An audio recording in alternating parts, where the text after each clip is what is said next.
Bonjour, bienvenue dans ce 25e épisode de Bulle de Sage-Femme avec le défi J'envoie 2024. Ma contrainte créative aujourd'hui, c'est d'enregistrer dans un lieu symbolique. Et pour ça, j'ai choisi de m'installer à l'intérieur de l'église de Feuilluy, l'église que vous entendez quand même très régulièrement sonner dans mes podcasts. Donc je me suis dit que c'était chouette de m'installer ici. J'espère que l'écho n'est pas trop grand. Je me suis même mis un petit peu à l'écart pour pas que ça résonne de trop. Mais voilà, si jamais aujourd'hui ça sonne dans le micro, vous sachez que ça vient de l'intérieur de l'église. Alors aujourd'hui, j'ai décidé de parler avec vous d'un sujet qui me tient vraiment particulièrement à cœur, qui est le sujet des sièges, et notamment des naissances de sièges voix basse évidemment.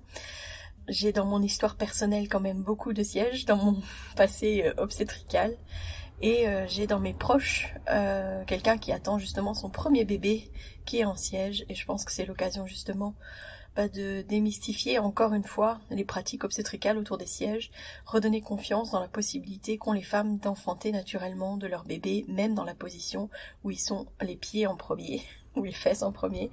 Et donc, j'ai envie de développer ça avec vous.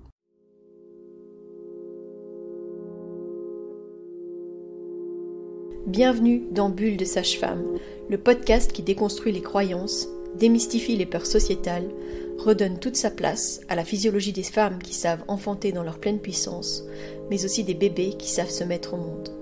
Ici, vous profiterez de l'expertise de sages-femmes pratiquant en dehors des hôpitaux, des accouchements à domicile ou en maison de naissance.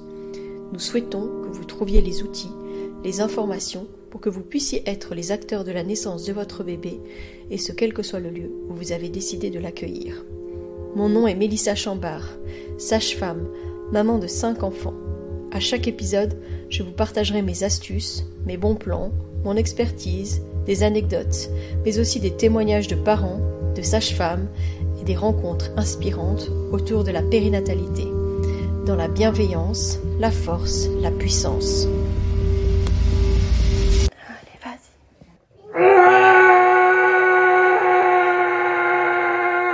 C'est vrai que souvent, la présentation en siège, elle est vraiment synonyme d'inquiétude. Beaucoup de professionnels recommandent la césarienne programmée en première intention. Pourquoi je vais justement vous expliquer pourquoi est-ce qu'on en est arrivé là et pourquoi est-ce que justement on n'a plus tellement confiance dans la capacité des femmes à enfanter de leur siège et en même temps dans les contraintes qu'on leur donne dans les équipes où potentiellement on accepte encore.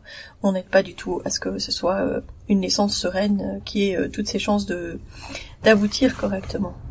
Donc c'est vraiment ce que je vous offre aujourd'hui, c'est de mieux comprendre les accouchements en siège, de déconstruire les idées préconçues et surtout préparer les futurs parents à cette expérience unique que peut être vraiment une naissance par le siège. Personnellement, sur mes 5 accouchements, j'ai quand même vécu 2 sièges, ce qui est quand même un bon pourcentage, une bonne proportion en fait de mes bébés qui sont nés comme ça, mais avec 2 expériences totalement différentes. C'est-à-dire que pour Joséphine, qui est donc ma deuxième, le projet initial, c'était un accouchement à domicile, mais je sais pas, moi, dès 15 semaines, je me souviens déjà me renseigner sur les sièges, me nourrir de vidéos de sièges, aller voir dans mes manuels d'obstétrique les sièges, etc. Enfin voilà, c'était assez compulsif, donc qu'est-ce que j'ai provoqué par rapport à qu'est-ce qui devait se faire, ça je ne sais pas, mais en tout cas, je sais pas, c'était comme si j'avais besoin de m'outiller pour ça, et je me souviens à 15 semaines demander à ma gynéco si jamais c'est un siège voix basse, si jamais c'est un siège, est-ce que vous acceptez une voix basse? Alors, elle devait certainement être persuadée que, dans tous les cas, mon bébé avait quand même de grandes chances de tourner, et donc elle avait dit oui. Mais quand il s'est révélé que ça restait un peu comme ça, clairement, elle a commencé à me donner des indications pour que j'aille vers une césarienne programmée. Alors clairement, entre un accouchement à domicile et une césarienne programmée, il y a quand même un monde de possibilités, et donc j'étais quand même très en colère qu'elle ne voit même pas d'autres possibilités pour moi. Mais j'avais surtout plus du tout confiance parce que en fait la semaine précédente j'avais été faire une échographie donc pour le 3e trimestre. Le médecin qui a fait mon échographie, j'avais demandé en fait en fin de consultation s'il y avait un cordon qui empêchait mon bébé de tourner et donc que je sache qu'en fait il ne tournerait pas à cause de ça, sachant aussi qu'un cordon n'est pas une contre-indication à une voix basse, que ce soit la tête la première ou la tête dernière. Et que du coup, j'avais juste besoin d'avoir cette information pour moi. Je me souviens qu'il y regardé, qu'il m'a dit, non, vous voyez, il n'y a rien. Et donc je m'étais même dit, bon bah ce bébé tournera quand il en ressentira le besoin ou pas, quoi, mais en tout cas il en a la possibilité. Et puis une semaine après, j'avais rendez-vous donc avec ma gynécologue qui m'avait tout de suite dit bébé est toujours en siège. Alors je dis oui, moi je sens toujours bien sa tête là dans mes côtes.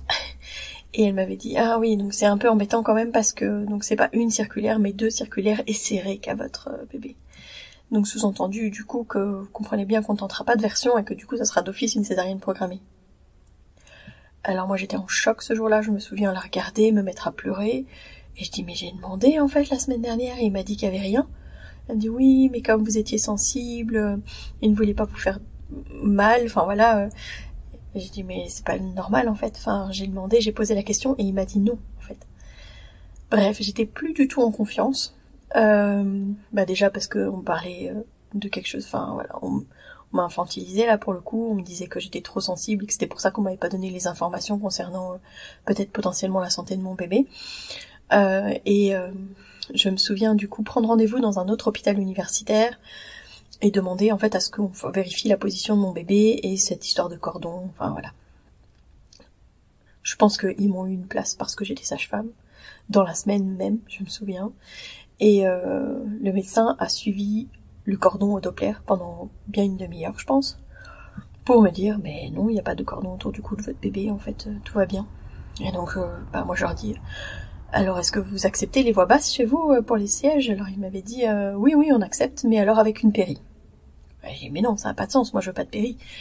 S'il y a bien un moment où mon bébé va avoir besoin que je bouge et que je l'aide, c'est avec un siège, donc non. Elle dit, chez nous ça sera avec une péri.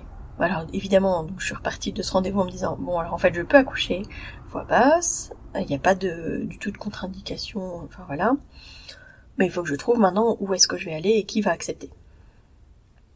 J'avais été à une réunion alternative dont on parle dans l'épisode avec mon mari, où on a rencontré des gens qui nous ont tout de suite dirigés vers un gynécologue en me disant oui lui il accepte des voix basses, j'en suis certaine, etc. Donc je me rappelle faire la route un jour de neige, aller jusque là-bas avec Michel à l'époque et arriver. Ce médecin regarde Michel, me regarde et puis il me dit bon, comment ça s'est passé pour le premier? Il y a eu des soucis, il y a eu besoin de quelque chose? Je dis non, rien du tout, une belle naissance, pas eu de problème. Il me dit c'est bon alors vous allez le faire votre siège et puis il y aura pas de ça ira tout seul. C'était la première fois que j'avais un professionnel devant moi qui était confiant dans ma capacité à mettre au monde mon bébé malgré que mon bébé était en siège. Et ça m'a fait énormément de bien. Donc je me rappelle qu'on l'ait revu avec mon mari. Il nous a proposé une version. Donc c'est une manœuvre de version externe. Donc c'est le fait de faire des mouvements. En fait le médecin fait des manœuvres sur le ventre de la maman pour essayer d'aider le bébé à tourner et à se mettre en position tête la première. Moi, à la base, je voulais pas de cette version. J'étais vraiment plutôt réticente, plutôt en mode si mon bébé est en siège, c'est qu'il a ses raisons. Mais je crois qu'il a trouvé les mots qu'il fallait pour me convaincre, parce qu'il m'a dit mais votre souhait c'est d'accoucher chez vous, donc si jamais ce bébé tourne, vous accouchez chez vous. Oui, c'est pas faux. Donc je me rappelle qu'on ait fait cette version. Mais je me rappelle surtout qu'il a tout essayé, tranquillement, je veux dire que c'était pas quelque chose de dur et de trash, quoi, il a vraiment essayé d'être le plus doux possible. Et il a essayé dans un sens, puis dans l'autre, et puis il m'a dit, ce bébé lutte contre mes mains. Et je me souviens avoir dit, alors, on arrête. Ça sert à rien, c'est qu'il a ses raisons, on arrête. Voilà. Et je me souviens par contre que, après, les contractions que j'ai eues au soir ont été vraiment très difficiles, ça a été douloureux pour moi. J'avais la sensation d'avoir comme des bleus, enfin c'était vraiment pas facile. Et je pense que je me suis mis en route le lendemain ou le surlendemain. Quand j'étais à l'hôpital, c'était en toute confiance, je savais où j'allais, je savais que le médecin était ok, enfin voilà, la seule chose c'est qu'il m'avait dit que c'était d'office en position gynécologique, avec du Synto, une pression suspubienne, donc ça veut dire faire un appui en fait sur l'os juste au-dessus du pubis, et une épisiotomie.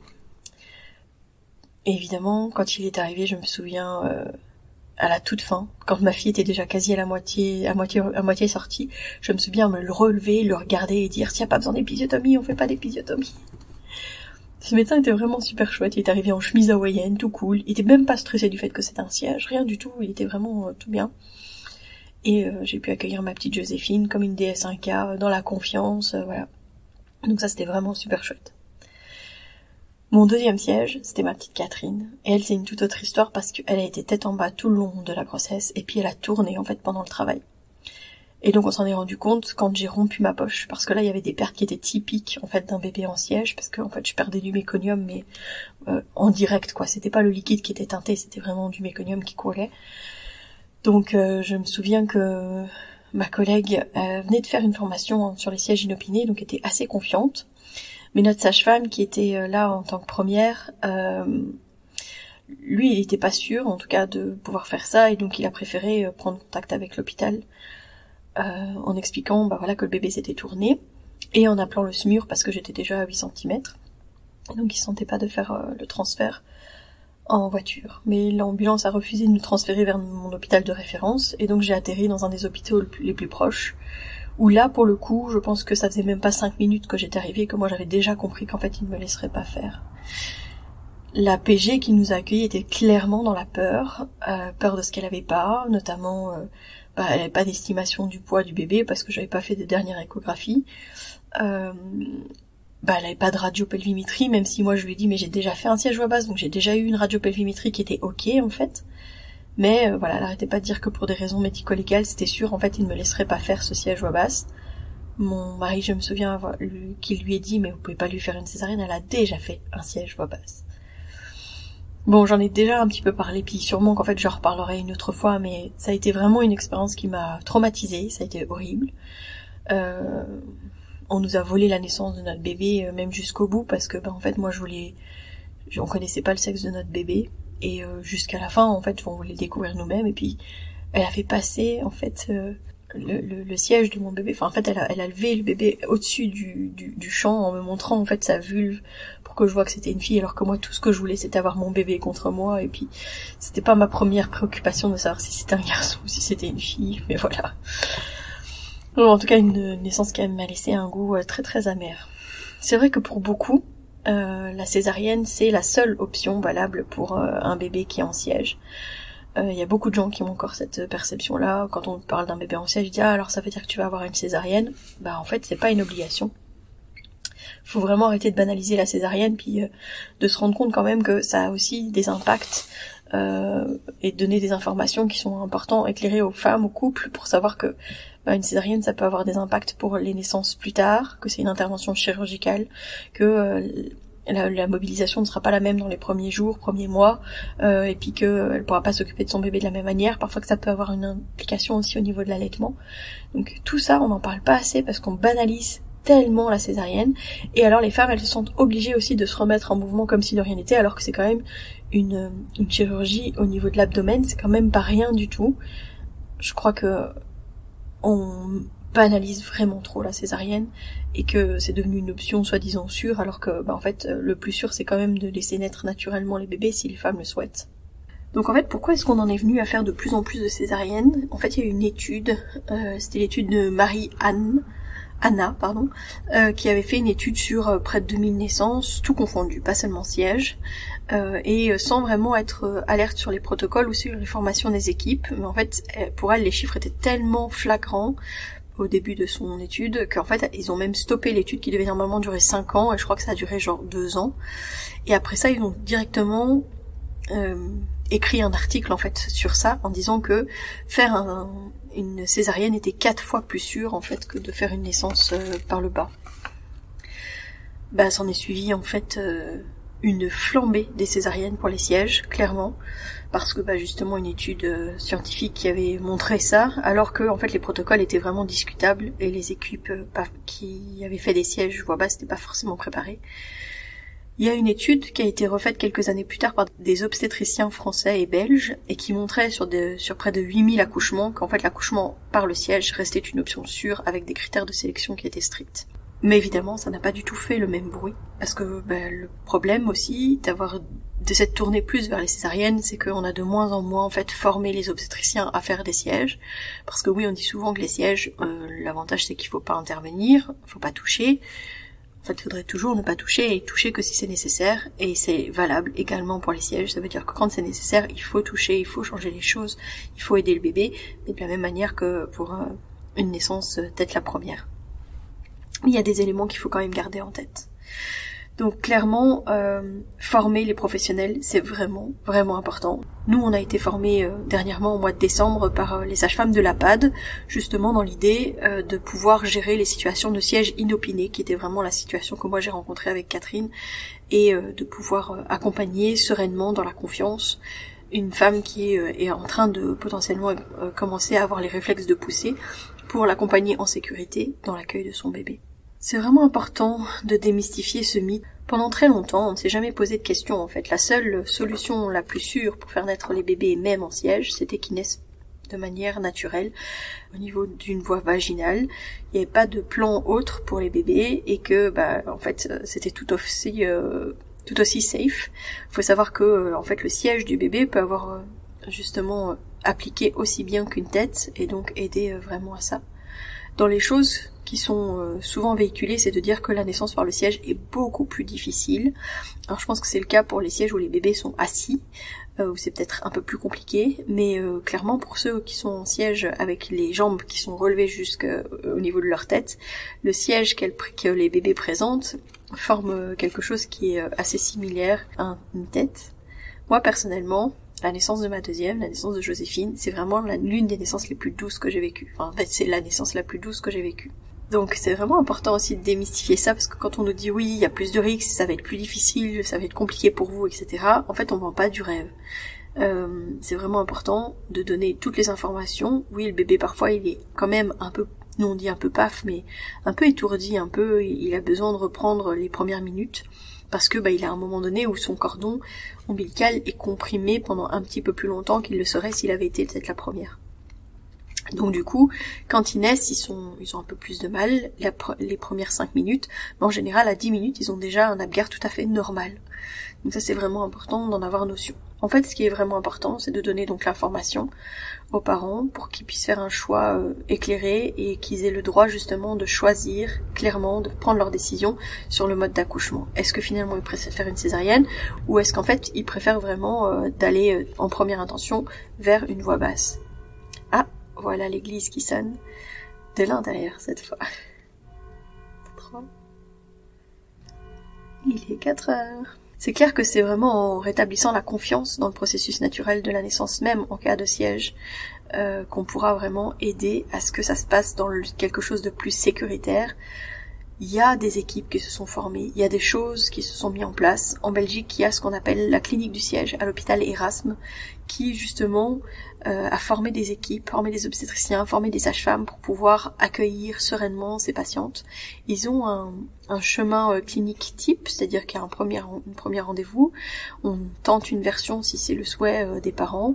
Il y a une radiopelvimétrie, alors ça peut être discutable cette histoire de radiopelvimétrie, mais clairement mettre les professionnels en confiance et leur dire j'accepte de faire cette radiopelvimétrie et je pense que mon bébé rentre dans les critères, etc. En fait, c'est avoir une décision ensemble pour que justement ils vous accueillent et ils vous accompagnent sereinement.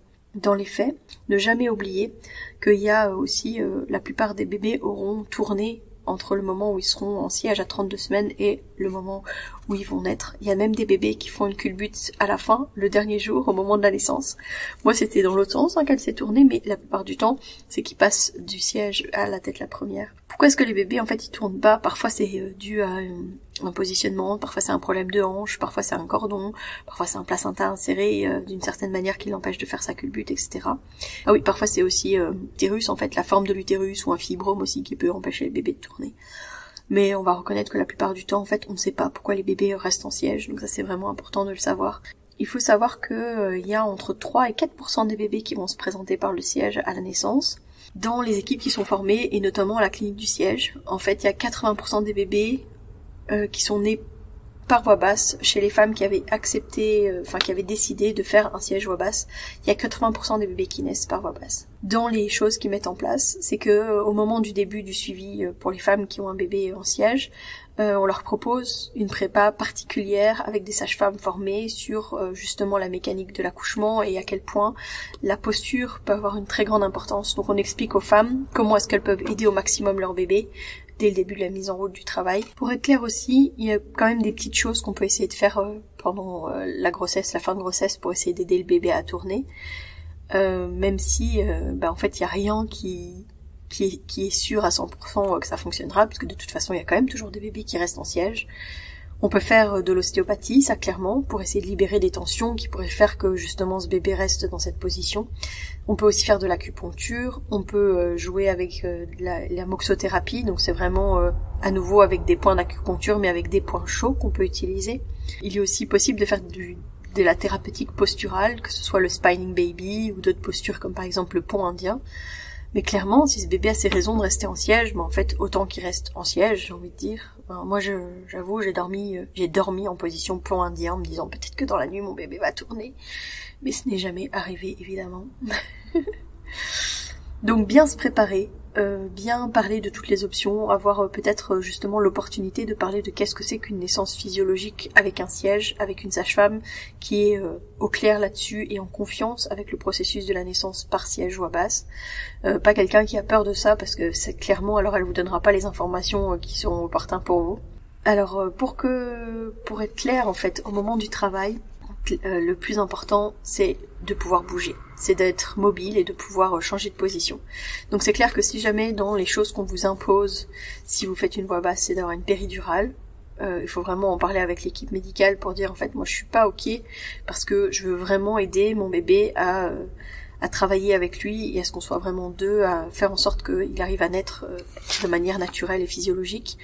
Parce que, évidemment, si on vous met une péridurale et puis qu'on vous bloque dans le lit à vous tourner comme une crêpe à droite, à gauche, etc., ça sera pas du tout la même chose et la même mobilité que si jamais vous travaillez avec la gravité. Souvent, dans les préparations qu'on fait avec les femmes qui ont un bébé en siège, ça va être vraiment des positions debout, le ventre en avant, à quatre pattes, enfin voilà, des positions pour vraiment aider à ce que le bébé s'engage pleinement et que ça soit pas trop long pour lui. Mais clairement, se mettre sur le lit, c'est pas une très bonne idée. Donc du coup, si jamais c'est une équipe médicale qui accepte, par exemple, de placer un cathéter sans injecter de produit, ça peut être une option à la rigueur. J'ai jamais oublié, en fait, à l'équipe du siège, à la clinique du siège à Erasme, il disait qu'en fait, on a toujours le temps, a priori, de mettre une rachie ou au pire de faire une anesthésie générale, mais de faire encore une rachie anesthésie est tout à fait correct et d'avoir le temps de pouvoir le faire.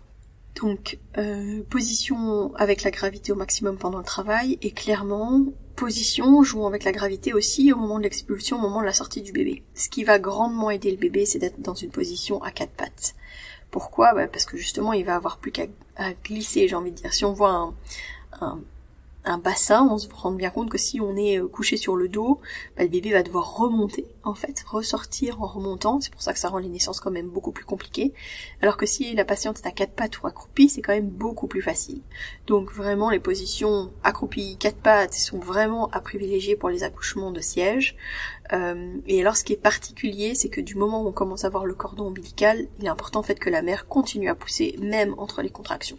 Ça va vraiment aider son bébé à justement avoir un atterrissage peut-être moins difficile que si jamais on attend au fur et à mesure.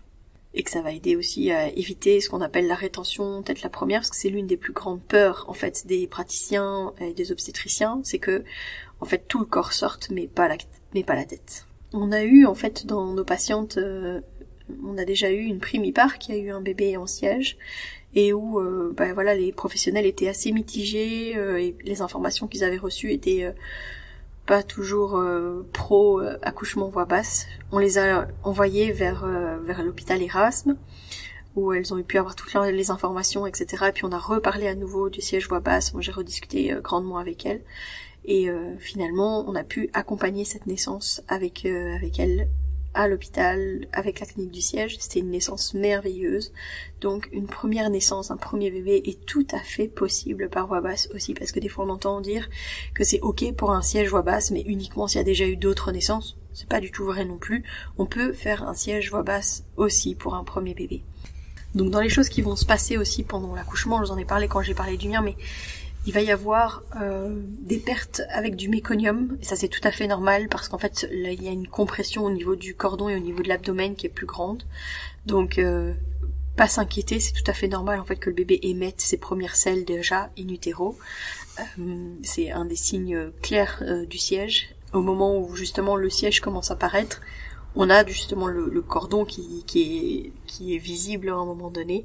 C'est aussi pour ça que je vous disais que les bébés sont un petit peu plus paf au moment de la naissance. Mais pas de stress, c'est tout à fait normal, en stimulant, en accueillant. En général, tout rentre dans l'ordre. Ça peut arriver que le bébé ait besoin d'aller en néonatologie, mais là, faites confiance à l'équipe médicale, qui fera peut-être une petite surveillance, mais c'est pas du tout problématique en soi. Je voulais aussi juste rappeler une chose, parce que voilà, je parlais beaucoup du siège voix basse, etc. Mais dans le cadre où ça serait une césarienne pour un siège qui serait programmé, essayez au moins de discuter de l'opportunité de faire une césarienne uniquement quand le travail se sera déclenché.